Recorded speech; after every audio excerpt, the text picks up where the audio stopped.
Ipamutan na ko sa ako ang theology professor, Father Morichica, Dean of Studies sa seminaryo. Ingon siya, asa pa na makita sa Biblia na ang Ginoo si Jesus kung saan kayo katao. Mga ng question sa oras sa pangalon na ko. Asa ikaw kung cite a verse in the Bible. Kung makainom ka, yan, tawag yun si Jesus. Kung bago kayo luman, katong ngayon dito na, Jesus grew in physical, in stature, and in wisdom. Wala po ngayon luman. Apa na yun siya? Na ay mas klaro. Give me a concrete example. Sige na po ka manahan. Kung nainundod ko, yes, Father, Jesus went. Minila si Jesus. Kung naman sa kanan, wala kong maabot ka na yun. Sige, asa ka na nakita makita sa Biblia? Dito. Kung nagsuot, wala na tumang dito po ang asa ka kita. Kung mga ito ibangilyo ka mo, mga kanyang tumang. Gigan sa Lucas, Kapitulo 19, versikulo 41, hangtod sa 44. Kung maunong iinom, na nagpamungan siya na nagtanaw sa Jerusalem. Tulog ka mo kini na isulat sa Biblia.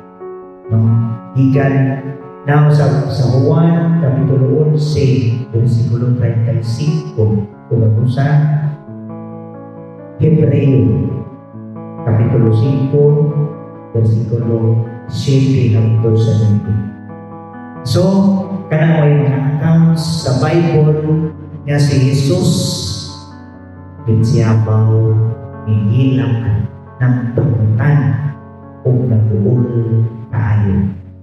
Mga igsoon, si Jesus natalo kayo nga nasayon siya nga ang Jerusalem dili makaangkon sa kanyang.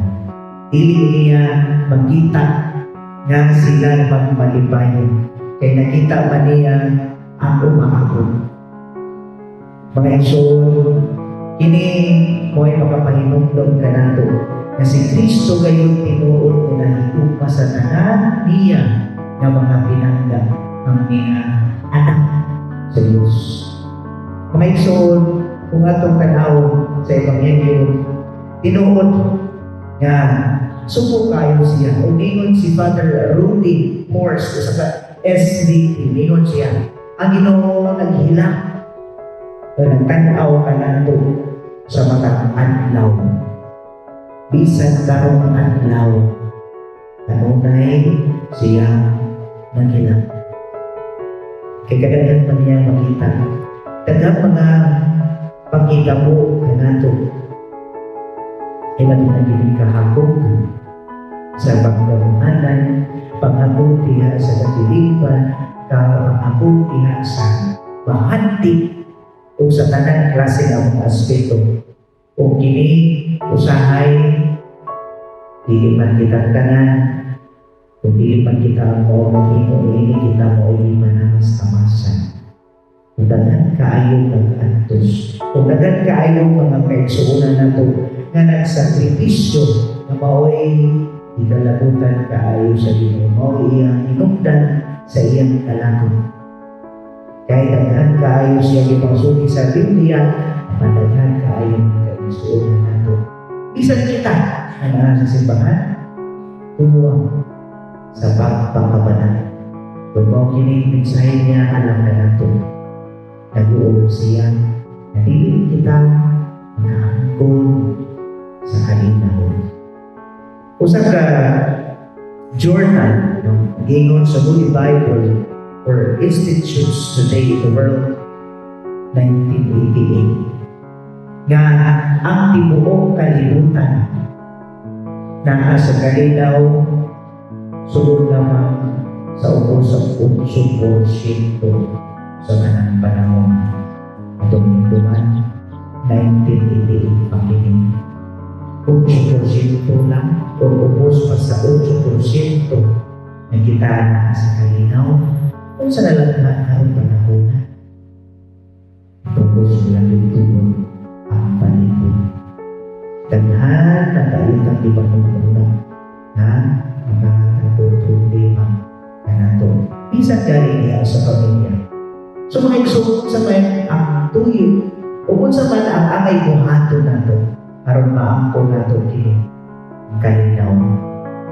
Siguro sa akong pagpamalanggong usa lang conversion. Kita kung may conversion na ang pagdesider nga kinulsudan nato ang atong mga sala. Umulikay na kita sa pagpagkasala. Kung sa kaistorya sa usa ka batan, doon siya sa diasis mga si pastor yang idool. Kailangan ako magpamibro sa simbahan. Hindi mo na pastor kanya. Sige, tell me about the story of your conversion. Kung sa man doon na paka-experience about that, kung sa man naging mo ang maingon niya, kung sa man ka, magkasasala ka ba kanya ito, karong dili na, ayun siya, magpaingon siya, kung sa man magkasasala ka kanya ito, ayun siya, yes, pastor, magkasasala ko. Yan karong dili na, siya magkasasala ihapon. Pero kung sa may kalayaan na ini, kanya ito, kung karong. Ayun siya, kanya ito, magkasasala kayo ko. Kung gusto ko mag-conversion, na conversion, na ako'y change of heart or metanoia. Kapag sa akong pagpanikamot sa pag-usap, nanakaliyan ko ng ako ng masala. Kapag taon, nanikamot ko ng pag-usap, iyan sa akong pagkamasasala.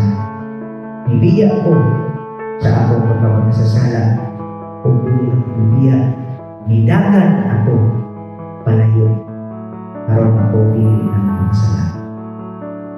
Pangigsuon, karon maabot ko nito, Kristo, Christ the King, Santo, tuol na ang panghari sa ating Ginoo. Pusa, sa dili magkinimay kabo, hinaon, maglimpyo na kita, mangandam kita, manarapon kita sa mga abo, o mga hugaw o mga mansa sa mga sala.